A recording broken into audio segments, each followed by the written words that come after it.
How's it going? Welcome to this week's episode. This week I'm talking to Joe Vea. We talk about how he's going about trying to live his own life on his terms.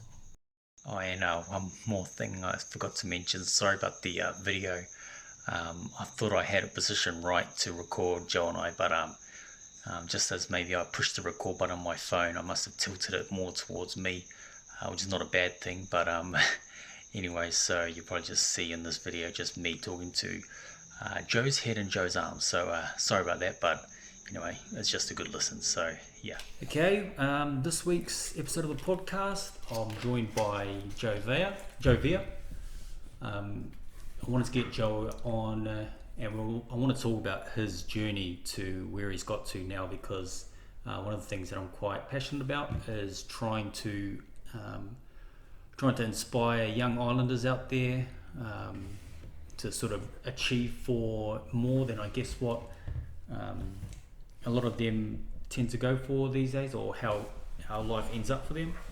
And Joe's got a very interesting story that I'm really keen to get into, break down, share, and hopefully you're able to get something out of that. Joe, welcome to the podcast. How's it going? Yeah, good. How are you? Yeah, good. So we're here at Joe's place here in Colby. Yeah. Marsden Park, for people who don't know where Colby is. Yeah. And you grew up, what area did you grow up in? Mount Druitt. Mount Druitt. Particular Hebersham? Hebersham, yeah. Yep. So what was growing up for you like? Was it just typical Islander growing up in that area, that part of Sydney? Hebbo wasn't actually typical island area back when I was growing up. Okay. It was like when I look back at it, I had 2 islanders in my year. Yeah. So obviously Lethbridge Park, Bidwell, that was all your more islander dominant areas.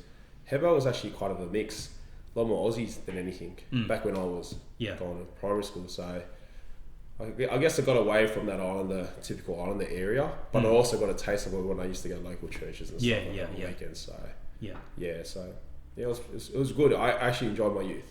Yeah, it was actually fun. Yeah. I actually miss it sometimes. I actually miss being young as I'm getting older. Yeah, I think we're all like that sometimes. Yeah. But yeah, it's like growing up in Mount Druitt, I guess it has its pros and cons. I guess reputation obviously is known for a sort of a rough area. Yeah. I mean, but what's rough these days? You got any area you go into, even some of the flash. I was delivering around Mossman not too long ago. I was doing a run out there. And you'll be surprised at some of the rough areas around Mossman, which is normally considered like a flash, money area. But there are definitely some rougher areas around even Mossman. So not surprised. yeah. So growing up in Mount Druitt, I grew up with how many siblings do I have? So Luke, Chris, John, Aaron, Chris, Mark, me, SSI. So I had 8 siblings growing up in Hebersham. Not technically 8 and only one hit. I had my little sister, my little brother, and my brother Mark. The other 4 lived with their mothers at the time. Yeah. But they always come back and forth on the weekends and stuff like that. Yeah. Single father. Mum left me when I was young. Yeah. So that was sort of the environment I was growing up with, and quite enjoyable, sort of hard at the same time. Yeah. Depending on how you look at it. Yeah. And Joe is Tongan. Yes, that's Tongan, yeah. And you grew up, would you say, like, I only know, like, I guess a Samoan while growing up. Would you say you grew up in a typical Tongan household? I wouldn't say typical, because my dad was always trying to get away from that typical Tongan culture. Yeah. But as we're getting older, obviously we sort of love the Tongan ways, just more the respectful things and the way, the values of it. The good stuff out of it and the values. Obviously being young too, we'll grow up in Mount Druitt, we went to a Tongan church too when we were younger. As we're getting older, we're sort of moving on to the Balangi churches. Yeah.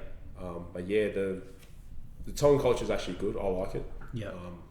I hope my kids get a taste of it, if I do have kids one day. Yeah. Get a taste of that, what that sort of represents. I mean, you just saw it recently on the Rugby World Cup. You see how it brings the whole community together. Oh yeah. So it's probably a bit of a taste of what other people can see, but it's a bit more into it. But yeah. And how was school for you growing up? School, that was pretty. For my little brothers and stuff, it was actually quite good. For me personally, it was actually quite hard. Learning difficulties, that was one. Being a naughty kid, That was 2. And that was probably my main issues. But I actually had fun. Well, one thing I did have was fun when I was young in school. I enjoyed school. I sort of missed it too. So yeah. And was it just so much the school maybe just didn't know how to cope with? I don't want to say, because I was a bit of a troubled student growing up too, like mischief, and I don't know if even today that teachers are able to sort of deal with Islander kids, like we're very troublemakers and whatnot. How was that for you? I think it's sort of hard to say, because I was one of those kids where you could say this kid's got ADD, like, a bit of too much energy, out there, a bit too much. I just think this is bro science now, like there's no evidence to it, but I think certain kids will learn in certain ways. I think you can put kids in a classroom, they can be fantastic. You put them out in an open playground where they're going to learn certain sports, they'll probably be not as good. Yeah. But then you got kids who can learn on the spot. So kids who can learn literally on the go with their hands, but then you got kids who can learn by the books. I don't know which one I was. I'm a bit of both, I hope so. But I guess I was more of a hands-on person. I started to understand that as I was getting older. I think putting emphasis on kids to go, you should be basically a science it's in year 2. It's like, come on, bro, like, what are you guys doing? Like, you can't determine a kid's basically, how well he's going based on a certain criteria, whatever the criteria is. Yeah. But gotcha. Yeah. So obviously where you are now, we'll get to that later. Growing up, where you are now, is that something that you would have thought, some place you thought you would have been, or growing up was just a matter of just figuring things out? I think at primary school it's more figure things out. That's actually a good question. Really good question. I think when I was younger, it was more figuring things out. Yeah. I think as I got older, because I was always a kid who wanted more, like in general. Like I remember just being in high school, I always wanted more. I always wanted to go to a better high school. And I've gone to finishing off at Patrician Brothers, Blacktown. Shout out to Blacktown Patrician Brothers. But so I always wanted more. I always wanted to go to a better school. I always wanted to, when I got older, I always wanted a better car. I always wanted a better house. I wanted to go up and down Druitt. I always wanted a better girl. And, I always wanted girls from the city and all that stuff. And I always had that mentality as I was getting older in high school. So, so to answer the question, like, I think I knew what I wanted when I was actually high school-ish. Like, wanted to do more. Yeah. But I think in primary school was more the mentality of having fun and just working it out from there. Which it should be. Yeah, 100%. 100%. Yeah, so that was the difference. Yeah. So, to answer that question. So high school was a bit of a starting to grow up stage during high school, getting a better idea of what you may... Yeah, what I mainly want to do, like, if you fast forward to now, would you say we'll be in this position? Probably not, because that was probably after a couple of jobs. Yeah. If that makes sense. But it was definitely always wanting more. That was part of it. Yeah. But going back to primary school, it was definitely finding myself. I didn't just enjoying it. Like, I think a lot of people miss that in these days. Just enjoying it. I think there's as a kid. Like, I just think there's too much pressure on the kids when they're at school with all exams and that. Like, all I ever see come for the older kids is talking about exams. All the kids are nervous and. I wasn't. See, I didn't care too much about grades and that when I was. I went to school to have fun too, and I was very thankful for some of the teachers I had, because they saw that I wasn't going to learn whatever they were going to learn, and I wasn't going to pay attention as long as whatever I was doing wasn't disturbing the class. They were more than happy. So I was like just drawing in books, just doing that kind of stuff. But having fun at this young age, when you can, when it's just when you are a bit carefree, you can do that a lot easier. So you're going through school. So I'm guessing exams and that. How did you go with your exams? 20%, 13%. Yeah. Basically like that. But in hindsight, I passed my school C, which is year 10, and I passed my HSC. So good band. So yeah. And so you finish school. What happens? A lot happens. Oh, where do I start? Are you talking about career-wise? Like, where do I go from there? I guess where you're at that stage when you finish school, okay, I've got to get a job. I've got to go into further education, or what was your situation like? Yeah, so the situation was that basically I got a roof tiling apprenticeship in February. So I had that lined up sort of October-ish from the end of year 12. You sort of had to find your careers and doing these trades and stuff like that. Plus doing a bit of work experience, but I didn't do it there. I had to link up with a roof tiling company. But between that, so obviously there's no term 4 in year 12. So you got about a couple of months before you actually finish year 12 because it's just exams. So I was doing a bit of scaffolding. That's when I was that's when I was talking about Paul. We were talking about earlier. That's when that came along. So I was doing that in between, making a bit of extra cash. But I also was working at Paul's warehouse too. So that's why I wasn't really pressing on the scaffolding side of things. I was working at Paul's. Man, damn, I actually forgot that. So I was working at Paul's warehouse on the weekends, and I took a bit more extra shifts after high school. As soon as I finished high school, basically February, I started my roof tiling apprenticeship. Quit Paul's warehouse. I didn't really do scaffolding. I was still doing scaffolding on the weekends, on the days I needed that extra money. So that was going up until October. Because I was obviously crap money. So obviously as a kid, I didn't really know what I wanted to do. I was actually scared of heights. I would actually finish that apprenticeship if I wasn't scared of heights. I'm not scared of heights now, which it's funny. But so I was scared of heights, which sort of led me onto this position I was in. So from October, I had a lot of the guys who I grew up with in the area started to do form work, and they were doing labouring. And they were doing labouring, and I was saying, Joe, we're getting X amount of money and stuff like that. You know, you're only on this amount of money. And so when we go out on the weekend, I'll basically on my whole week's pay will go in that one night. And those guys will still have money to carry on for the next couple of days until the next payday. So to me, I was just like, it doesn't make sense. One, I don't like heights. 2, I'm not making money. And 2, I can't party. 3, I can't party the way these guys are partying. Because that's what it is all about when you're 18. When you just want to party. Definitely. Like you're just going out, you're just itching. You don't really care about nothing. You just whatever. Just like living at home. Pretty much, doing that. So I just left my apprenticeship. Just said to him, look, I'm going to just leave going to form work, do a bit of that, do a bit of labouring. Did a bit of labouring, liked it. And also, and it comes back to that mentality of like wanting more.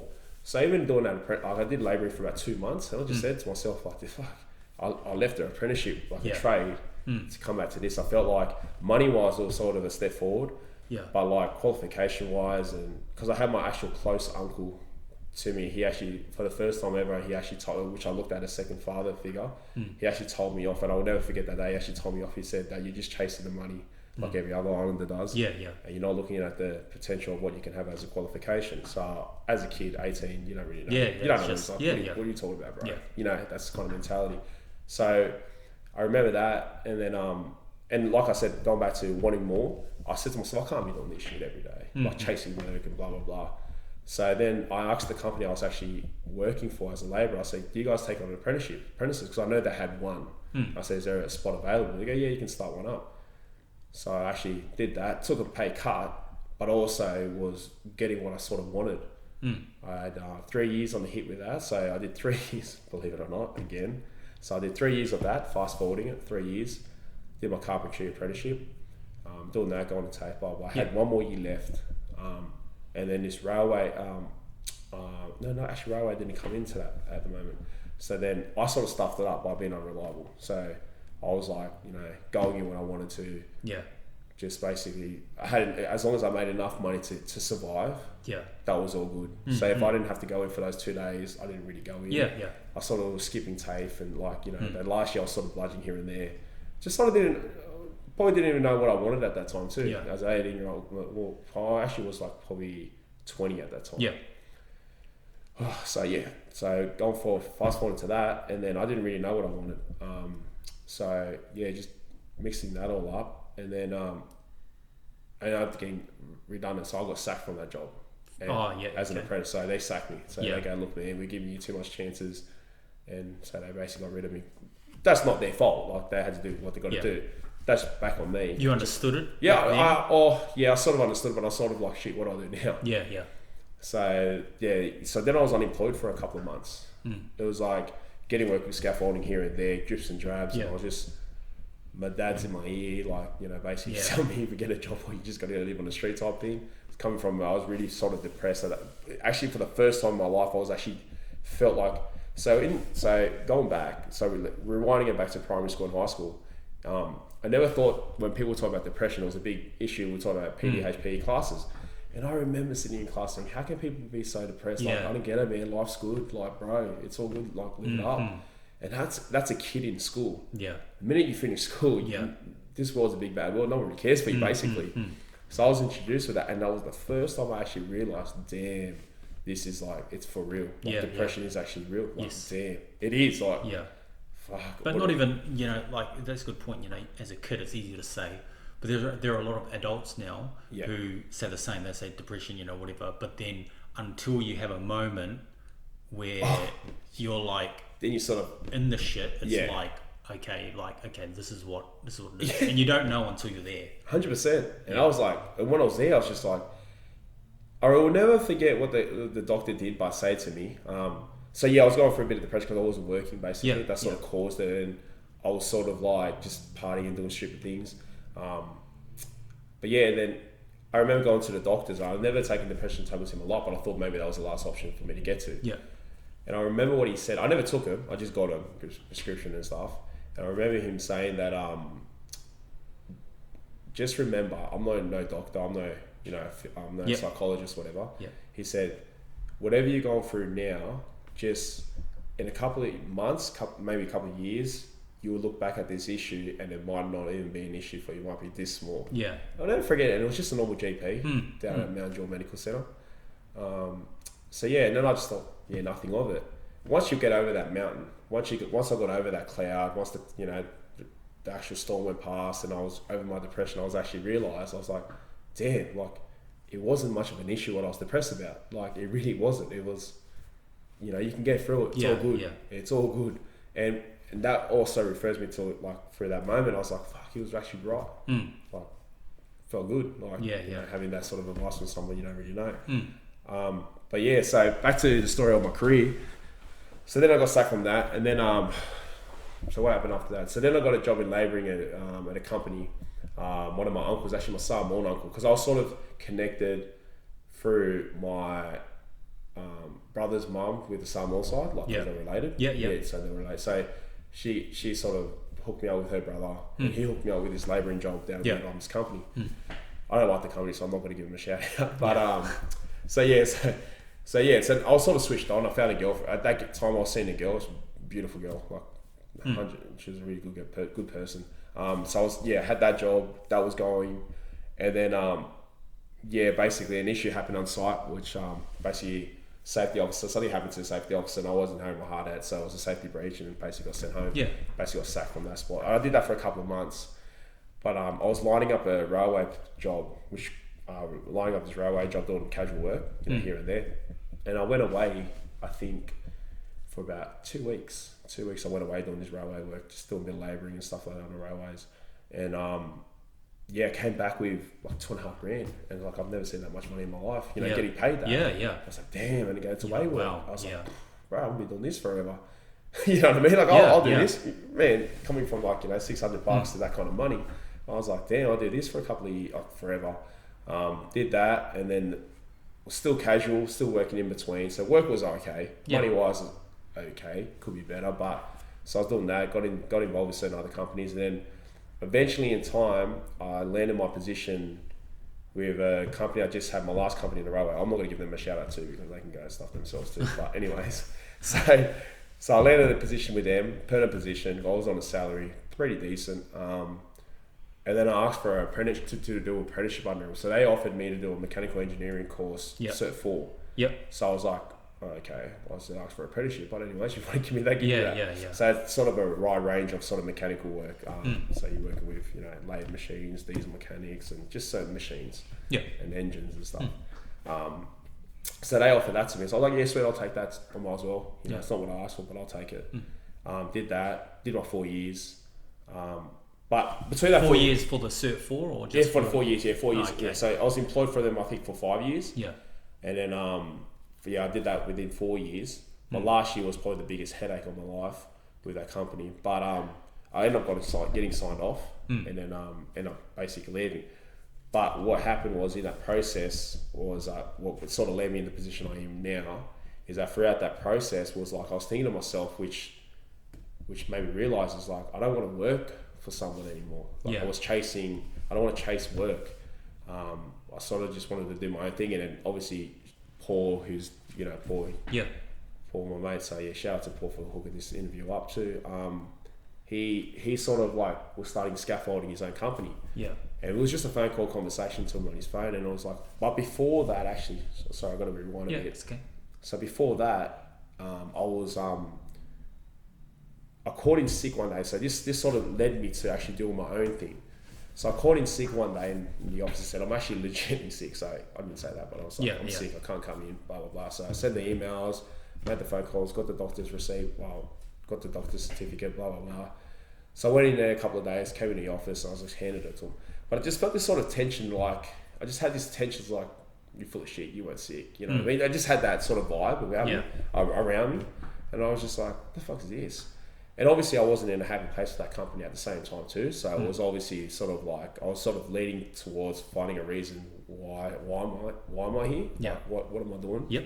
Driving up to Newcastle 2 hours every day. Like, what am I doing that for? For money? Like, it doesn't really bother me. So anyway, so that happened. And then, so I was questioning that. So that actually forced me. And I actually came home and I told my partner at the time, I said, I'm just over it. I'm just over answering to someone. Like, I'm a grown adult. Yeah. Like, why should I tell someone that I'm sick? I'm sick. I'm not coming in. Like, this is the whole mentality. I was just said, like, if you're sick, I'm sick. I'm not lying to you. You know, I'm sick. I'm a grown adult. Like, why do I have to explain myself to you? Like, freak, bro. I'm not going to come in. That's it. That's life. Yeah. So I had that sort of, I don't know which kind of rebellion or something. I just had something against the system, and it's not the system like where you clock in, you go to work, do your 8 hours. As long as you're doing nothing to piss people off, and as long as you're doing enough to say that you're good for the job, you hit the mark. And it's also a lot of this bullcrap political correctness bullshit. What's in the office still goes around, where you can't speak your mind, where you can't be your own self. See, I'm sort of a person who likes to speak my mind and get over and done with and move on, which sort of leads me back to construction, I guess. Yeah. But so I didn't really like the vibe, and I didn't really like where I was going. I sort of started to accept that I'm not going to be here for long term. Just get your sign, get your ticket, get your sign, get your certificate, get signed off, and just go. But also have a plan throughout that. So you don't want to just go, be on decent salary, then you just fall off the edge of the cliff, basically. Fall off the edge of the cliff, and then you've got nothing to go for. So then throughout that process, which I don't think it was a mistake where Paul, if you look at Paul's last interview, how he said he came back to Sydney. Well, I don't think it was a mistake where he did come back at that time, because it fitted in the timeline for me, if that makes sense. So he came in a position where it was actually, he kicked off his own company, and then I was just like, maybe I should do the same. Because I had an understanding of scaffolding. Yeah. And the first thing I said to him was, I said to him, maybe I should like kick off another career. He goes, yeah, for sure. Get a couple of boys. I'll walk you through it. I'll help you out through it. And you know the process. And to me, scaffolding is not much thinking into it. And I even said to him, it's not much into it. It's more like, I wanted to know the business side of things. I never wanted to go in there to be the number one scaffolder or be like, I'm the man type thing. I wanted to go in there with a clear mind of running something rather than going to something. If that makes sense. You don't want to go in and say, I want to be the best scaffolder like Elliot. Just work. I mean, it's work. Everything's work. It's just, I just didn't want to go in there with that mindset of like being the number one. Like, I'm 30 years old. Like, you know what I mean? Like, you can only go, so it's a young man's game. Yeah. But I wanted to go in there with a business orientated mind, so in the sense of like taking it to another level, which sort of, you know, what we try to do with our community, where we want to take things rather than just be the normal worker. You want to be you want to be that person. Oh, if he can do it, maybe I can have a chance. I can do it too. Type thing. So, which seems to be the sort of environment that you guys have created for yourselves. Yeah. So pretty much. And so that sort of happened. So I sort of left that company. Started the scaffolding with it a month later. Started a scaffolding company, and then just from then on in, it was just, mind you, but I just want to let it out. Like, running your own company is not as easy as what people think. It's actually, it's much more of a bigger risk. Your outlay is way more than what you think. Don't get confused with this Instagram post that, you know, running a business is what I wanted to do, this entrepreneur stuff. Like, man, that's just, they get it twisted. Sometimes get a bit of life experience, because I feel like if I did this when I was 20, I had no fucking idea. I had no idea, no life experience under me, no nothing. How the hell would I be able to run a company? I mean, I'm still learning as we're going, but if I know, all that life experience has actually slingshot me to the position I am in today. But people who want to be 16 telling that they're the next Steve Jobs, like, look, man, look, go for it. But just get a bit of, I feel like if you have a bit of life experiences, that could sort of, they'll tell you where you want to go and what direction. See, my direction of getting into business was obviously wanting more as a kid, but not knowing what it was, what more that was, but then getting shitted on the process throughout those years of, you know, employment and stuff. Then I realized, shit, man, I just got to do my own thing. Yeah. And we sort of got me into, because, you know, it's not easy, but you talk about not wanting to answer to somebody. Yeah. I guess that's but you still are in a way. You still are, but you know, it comes. It comes with should be right. Yeah. Now, I guess you know, it comes with its pros and cons, right? So as you said, you know, you now don't answer to anybody. I mean, technically, you don't answer to anyone. If you don't want to go to work, you don't go to work. Yeah, just no money, but yeah, exactly. But as you said, there's a lot more to demand. Yeah. You know, of running your own business. Yeah, it's so much more. Like, your risk versus the reward. Sometimes you got to weigh that up. Like it's, you know, I remember when if I had a sore leg, I would just tell my other my employer back then, like my other companies I used to work for, I would just say, look, man, I got a sore leg, I can't come in today. That's easy. That's easy. Yeah, yeah. My back was actually my back was stuffed. Like, I couldn't stand straight. I was literally bent over. I still went out and still based out of house with 2 outs. Yeah. With 2 guys. So the energy level you definitely have and the mentality you have, that you got to have an attitude of and the resilience of, like, the show goes on with or without you type thing. And like, say if you're just basically lazy, you don't really give a fuck, like, good luck to you. Don't get me wrong, try it, but good luck to you, because you got to work when no one else wants to work. You got to work when no one shows up. Plus take care of all the paperwork side of things, plus take care of all the clients, plus take care of all the finances, take care of all the risks and everything else what comes with it. If there's no one showing up, mark my word, you'll be showing up on the ground too that day to get the job done. And that's if you want to stay in business. And that's just probably 5% of what actually business takes, what it takes to be in business. It's a lot of things, and there's a lot of ingredients. And I also think that life experience will play its role too. Yeah, yeah. Definitely. Like, you got to have that.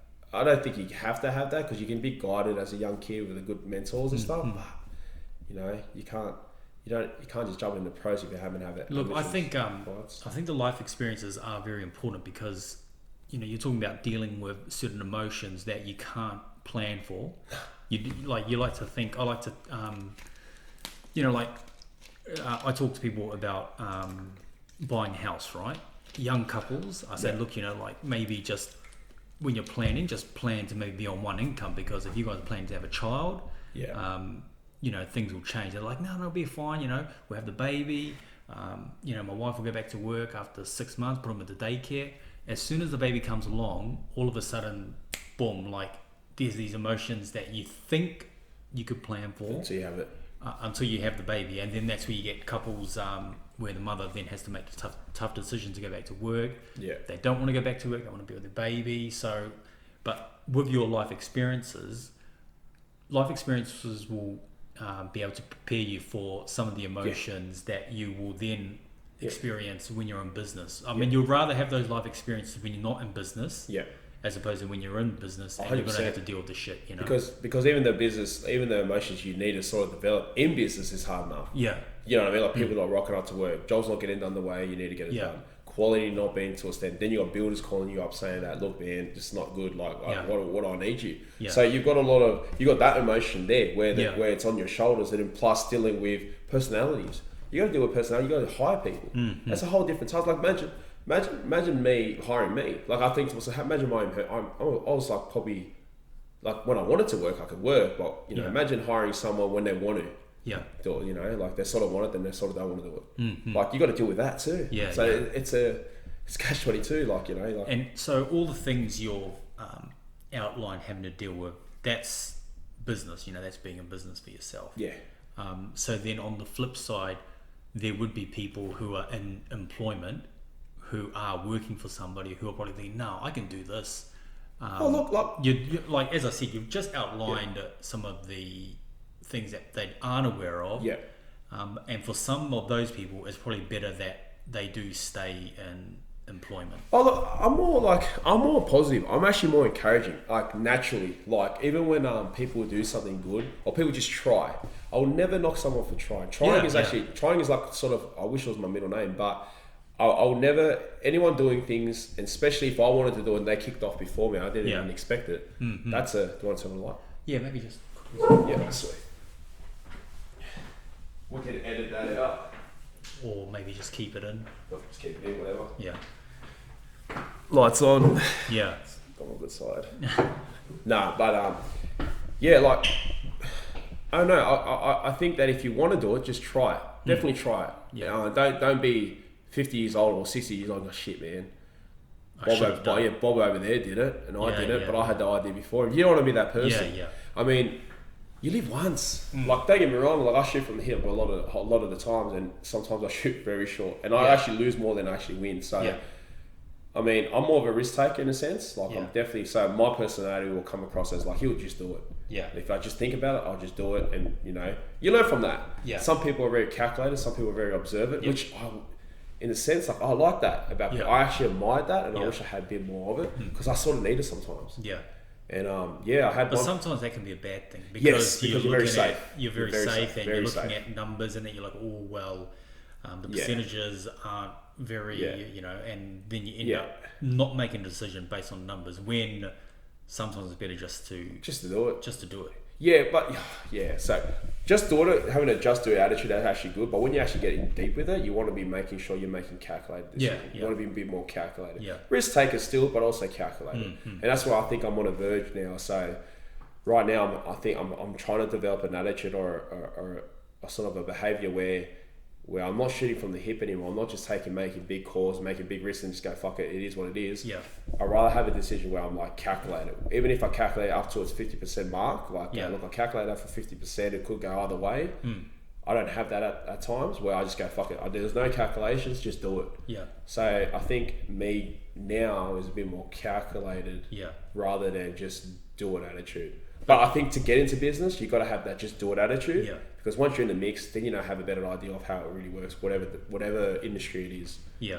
But then but that's taking you time to get. Oh yeah, 100%. I'm still learning on that. I'm still growing on that. And, I get the feeling maybe some people when they do get into business, they feel as though they need to be succeeding straight away. They need to be making profits. They need to be.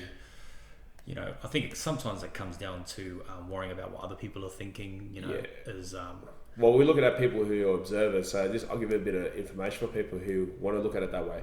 To be successful in 3 years is like a 40% chance. So there's 2.2 million small business companies in Australia right now as running. Yep. 60% of them are unsuccessful.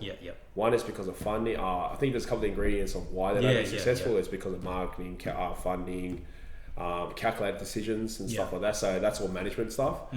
But a lot of people who do get into business, into small businesses, 60% of it. So it's more than half who don't succeed over a 3-year period. So people who jump into business think I'm going to be there, like I'm going to make it in 3 years. I'm going to be that millionaire, whatever they want to be. Look, I like their ambitions. I like their, I like that go attitude. But if you actually weigh it up and the way the economy works, it doesn't. Like you said, a lot of them fold because they have high, and a lot of them have that sour taste. Like they get, they hit one level and then they go, oh shit, it's not what I wanted. So then they quit or they just fold themselves. Where it takes adversity. It's like it's a different attitude for certain people. It's either you want it or you don't. It's like that was part of business. It's never easy. It's actually always in the red zone. And when you do get that taste of green stuff, like when you do get in the green zone, enjoy it. And that's what I was telling Paul and stuff. I said, these little milestones you set for yourself, once you hit it, enjoy it. Like just I mean, don't mean have a party and go celebrate and like you made it somewhere, but just have a moment to yourself where, use that as a bit of a motivation to keep you going, because you've got to have more rocky roads along the way. And if you can enjoy that little moment, that you can always use as a reference to go, look, if I did it in that point, I can get to that point. Yeah.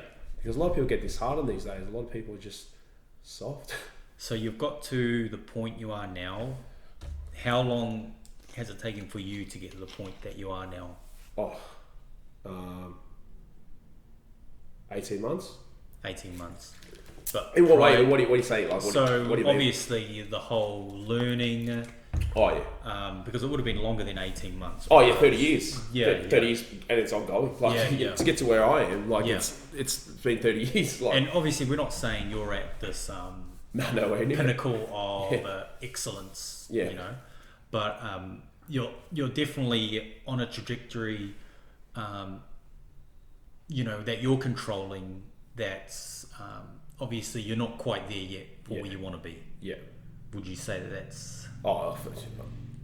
10 years, like, and yeah. And after I get to that 10 years, it'll be another 10 years. Yeah, I will always be chasing my tail. Yeah. And I will never be satisfied. And I think just me as a person, I won't have a date for that. And I never will. And I'll probably die wondering too, because every 10 years I have this goal, and it, like, you have your small goals in between, but when I hit that 10-year mark, within that 10-year period, I've got another set of 10 years to make. So if you just have a plan to I'm 40, I'm going to make it. Well, some people don't want to have that. Some people love to live a basic life, like not basic, but just a lifestyle where it's just enough. Where it's just enough, it gets them going, gets them out of bed, and there's nothing wrong with that. But for someone like me, if you ask me the question, where do you see, like, where would that pinnacle be? It just evolves. It keeps. The pinnacle's 10 years from now, and then if you ask me the same question in 10 years, it's another 10 years. You know what I mean? It's an ongoing thing for me. I know I've accepted the fact that I'll never hit my pinnacle. I'll always be chasing, and that's just the way it is. And that works for you.